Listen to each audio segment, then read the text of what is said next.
बोका म्यूजिक से खेसारी लाल यादव की आज गाना आया है लटक जइबा। जी हाँ, यह गाना का बोल है लटक जइबा। खेसारी लाल यादव लेकर आए हैं। बहुत ज़्यादा अच्छा खासा यह गाना चल रहा है।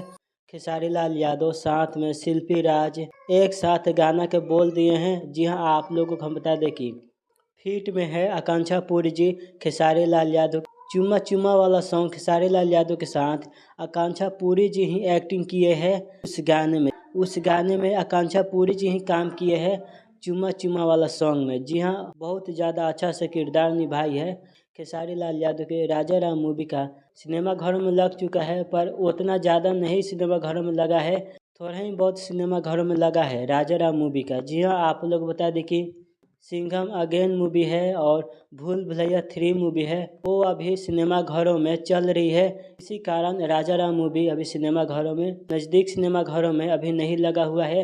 2-4 दिन के बाद सिनेमा घरों में लग जाएगा। फिल्म अच्छा बना है और खेसारी लाल यादव राम का रोल अच्छा निभाए हैं और खेसारी लाल यादव राम के भी रोल निभाए हैं और राजा के भी रोल निभाए हैं।